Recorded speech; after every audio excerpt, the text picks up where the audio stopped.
Bonjour à tous. Donc aujourd'hui, deuxième vidéo sur le livre S'organiser pour réussir, toujours très mal traduit, Getting Things Done, donc de David Allen, consultant. Je vais vous parler du premier chapitre. Alors j'ai regardé entre-temps, j'avais pas pensé à le dire dans la première vidéo, il y a 13 chapitres. Donc a priori, cette playlist aura 15 vidéos. La vidéo de présentation, les 13 chapitres et une conclusion. Premier chapitre, l'art de bien faire les choses. Spoiler, ça parle pas exactement de ça.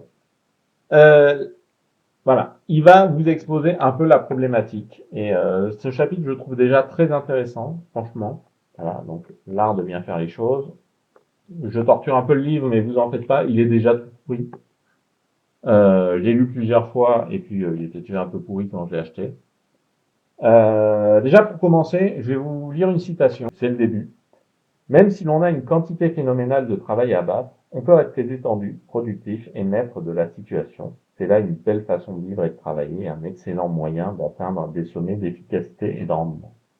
Ben ça, franchement, la première fois que j'ai lu, ça me faisait rêver. Et parce que j'avais un problème de productivité, j'avais du mal à gérer des tâches qui venaient de différents endroits. En l'occurrence, à l'époque, je gérais 3 boîtes en même temps et que j'arrive à hiérarchiser les sujets de ces 3 boîtes, sachant que évidemment mes associés trouvaient toujours que leur problématique à eux était prioritaire. Comment on fait pour gérer vraiment la priorité? Comment on fait pour s'assurer d'avancer sur tous les sujets sans laisser des choses urgentes de côté parce qu'on est en train de se focaliser sur autre chose? C'est compliqué. Et c'est vraiment ce bouquin qui m'a permis de m'en sortir. Le sujet fait rêver et franchement, promesse est tenue. Après, il y a une question d'organisation personnelle. Il faut savoir s'organiser quand même. Il vous aide à le faire. Ça peut pas régler tous vos problèmes à votre place. Mais pour les gens qui n'ont pas de système d'organisation performant, ça vous permet de vous mettre le pied à l'étrier pour le mettre en place et plus tard avoir votre propre système d'organisation. C'est moi ce que j'ai fait, hein, c'est un système d'organisation qui est différent de GTD, mais c'est grâce à GTD que j'ai mis en place. Donc selon lui, tout le monde peut le faire, du moins tous ses lecteurs, peut-être oui effectivement que des gens sont très éloignés de ça, mais a priori si vous lisez ce livre, c'est que vous avez une problématique d'ordre de gestion d'un travail intellectuel. Et clairement, ça s'adresse à ça. Si votre problématique, c'est d'être productif en tant que carreleur, a priori, ça va pas vous aider à 100%. Par contre, ça peut vous aider dans votre vie personnelle, sur tous les sujets autour de la gestion d'entreprise. Donc, même si vous êtes carreleur, restez là. Hein. Et puis, au passage, envoyez-moi vos coordonnées pour faire le carrelage chez moi. Non, je déconne, j'en ai fait pas mal. Mais voilà. Si vous êtes dans un métier manuel, ça va plus être en termes de gestion que dans votre métier au quotidien. Par contre, si vous êtes dans un métier intellectuel, là, à 100%, ça peut vous aider. Donc, il recense deux grands objectifs. Premièrement, recenser toutes les tâches qui vous incombent sous toutes leurs formes, les tâches pro et les tâches perso. Pour lui, la distinction entre le travail et le perso n'existe pas vraiment. Tout ce pourquoi vous sentez une responsabilité, c'est du travail. Donc vos travaux chez vous, le temps que vous passez avec vos enfants, votre potager, écrire un livre, ou bah, pour moi animer une chaîne YouTube, voilà, et transmettre des choses via cette chaîne YouTube, tout ça, c'est du travail. Ça, c'est le premier point, recenser toutes les tâches d'activité. Et deuxième point, prendre une décision pour toutes les tâches qui arrivent. Et ça, c'est les deux fondamentaux de la méthode GTD. Donc, ce livre sert à reprendre le contrôle des situations qui vous échappent. Ce que je vous disais, moi, c'est ce qui m'est arrivé. Par exemple, il y a quelque chose qu'on apprend dans à peu près toutes les écoles, c'est la fameuse matrice d'Eisenhower. Donc, je vous mettrai une capture. La matrice d'Eisenhower, il y a 4 portions, ce qui est urgent, ce qui est important. Donc, il y a les choses urgentes et importantes qu'il faut faire tout de suite, et les choses pas urgentes, pas importantes, qu'en gros, vous faites jamais. Est-ce que ça vous aide au quotidien? Ben, oui et non, parce que, ok, les choses urgentes, importantes, je les fais tout de suite. Les choses pas urgentes, importantes, je les planifie. Les choses urgentes, pas importantes, je les délègue. Et le reste, soit je le délègue, soit je le laisse tomber. Bon, très bien, mais déjà, je délègue à qui? On n'a pas forcément quelqu'un à qui déléguer. Donc, super, merci. Donc, je le fais. Et comment je fais pour m'assurer que les choses importantes et pas urgentes soient faites, sachant qu'il y a toujours des choses urgentes et importantes qui arrivent, elles arrivent au quotidien, ces choses-là. Et donc, je prends jamais le temps de les faire. Donc, il y a cette espèce de truc, ça c'est mon problème que moi j'avais, lui il parle plutôt d'un autre problème, qui est le fait de bloquer du temps pour faire avancer les projets. Voilà, vous bloquez du temps pour faire avancer les projets, vous avez rempli votre agenda, vous vous dites, chouette, tous mes projets vont avancer. Sauf que quand vous avez calé un créneau pour un truc, vous avez une urgence, donc vous gérez l'urgence, donc le créneau vous le repoussez. Et quand vous le repoussez, donc c'est le samedi, puis le dimanche, quand vos samedis sont pleins. Puis les soirs, quand vos semaines sont pleines. Voilà. Et ça, beaucoup d'entrepreneurs savent de quoi je parle. Et puis malgré tout, vous avez des urgences qui arrivent, vos projets n'avancent pas. Donc comment vous gérez ça? Les créneaux, ça marche pas. Donc la méthode s'adresse à tous les gens qui comprennent ce que je raconte. Donc pour lui, il considère que quelqu'un qui a des responsabilités, c'est souvent flou.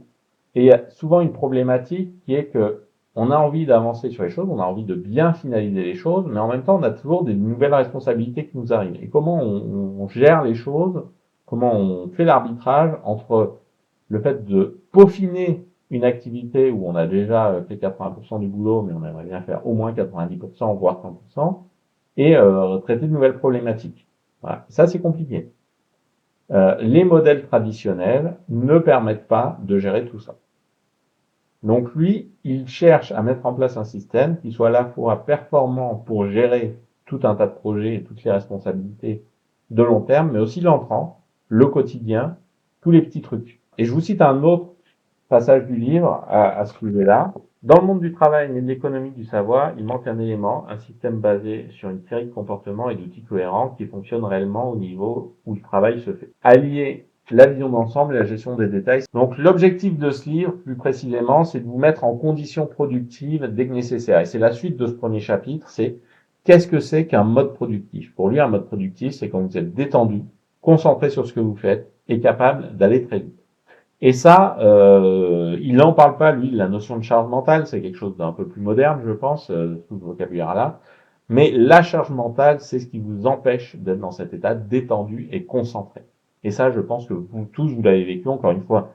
Si ce que je vous dis, ça vous paraît complètement du chinois, peut-être que cette vidéo n'est pas faite pour vous, mettez quand même un pouce bleu en partant, parce que je vous ai évité de perdre plus de temps à l'écouter. Mais pour les autres, si vous avez déjà été dans cette situation où vous souhaitez avancer sur un projet, vous vous êtes mis au boulot et que vous avez d'autres choses qui vous tournent dans la tête et vous n'arrivez pas à avancer, c'est probablement parce que vous savez, au fond de vous, vous n'êtes pas au point sur ces trucs-là, vous avez cette charge mentale qui vous empêche d'être détendu, concentré sur ce que vous faites et capable d'avancer vite. Donc, améliorez votre productivité en vous déchargeant de cette charge mentale-là. Et ça, c'est vraiment un objectif pour moi qui est très important, que je partage à 100%, quand bien même certaines astuces du livre, je les considère mauvaises. Cet objectif, vous décharger de la charge mentale pour vous concentrer, vous focaliser sur ce que vous êtes en train de faire à un instant T, être hyper productif sur ça, je l'ai constaté et je le partage à 100%. Alors, pour commencer, je vous conseille de prendre conscience de tous les engagements que vous avez. Tous les engagements internes, comme il dit, c'est-à-dire tout ce que vous avez accepté comme responsabilité, ou vous vous êtes imposé à vous-même, que ce soit voilà vos ambitions personnelles, politiques, sociales, euh, les responsabilités professionnelles, tout ça.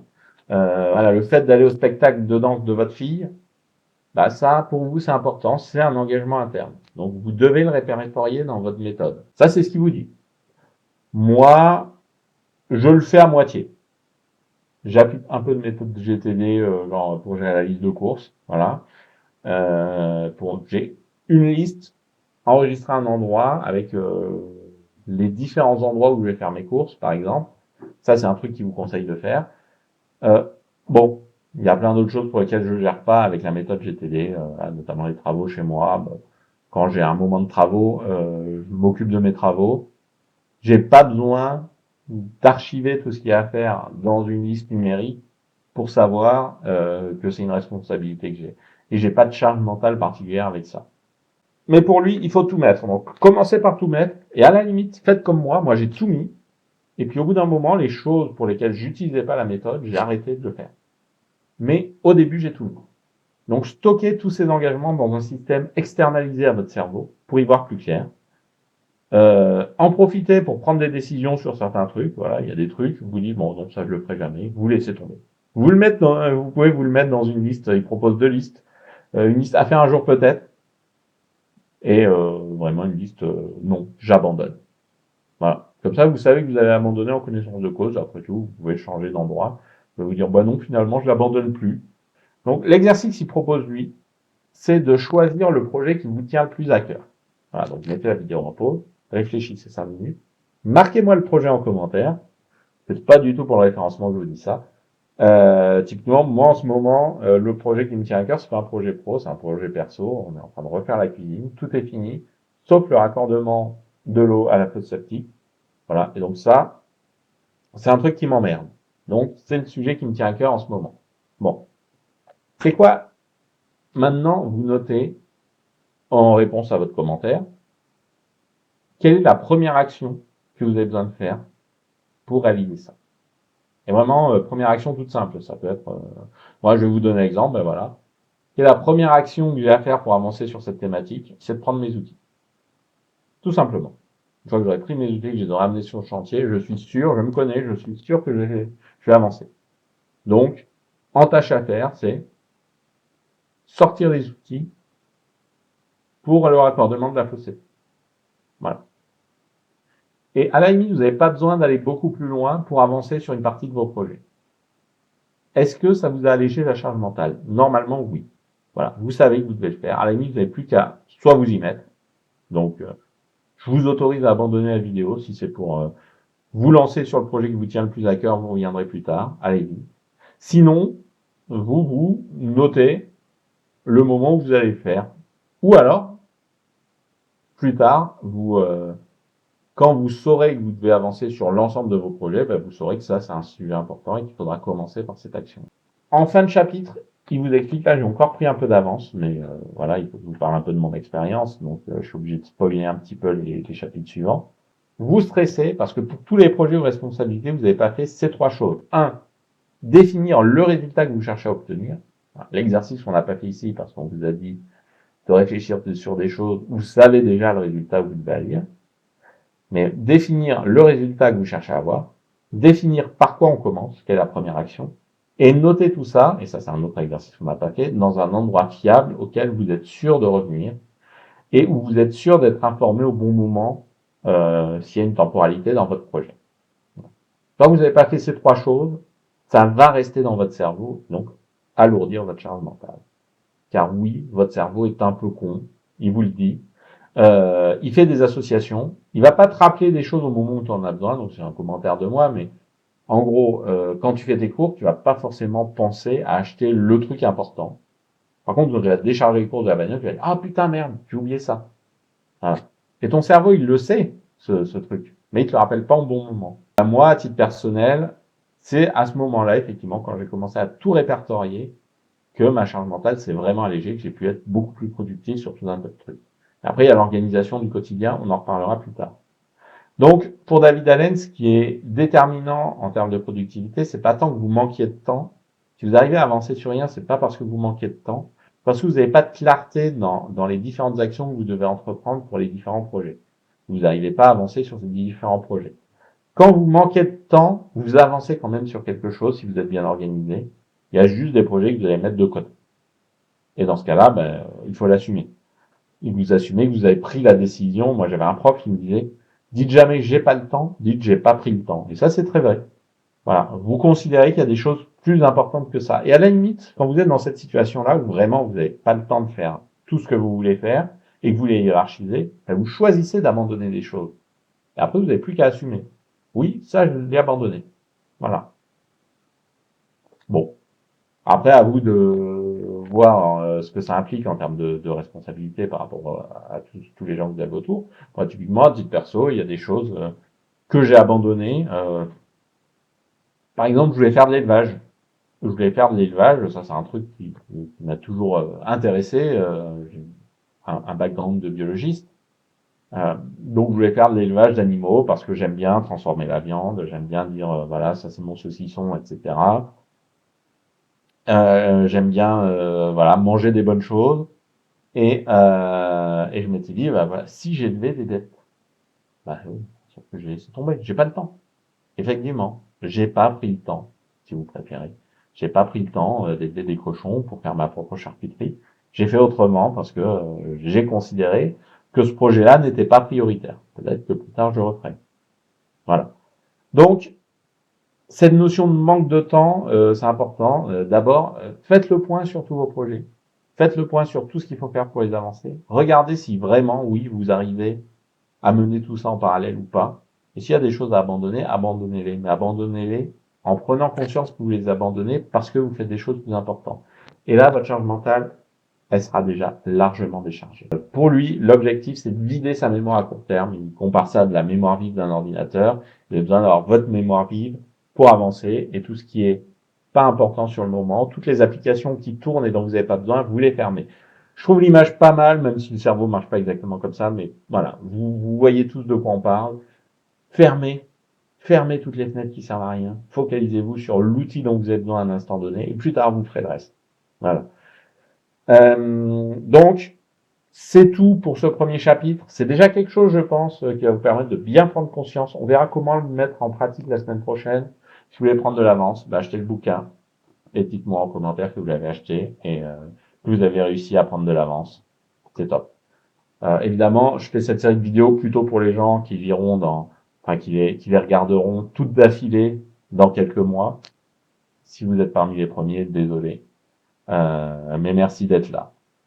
N'hésitez pas à me parler de vos expériences en organisation en commentaire. On discute de tout ça, que ce soit sur YouTube ou ailleurs. Abonnez-vous si ça vous intéresse. Mettez un pouce bleu si vous avez appris quelque chose. Et à bientôt.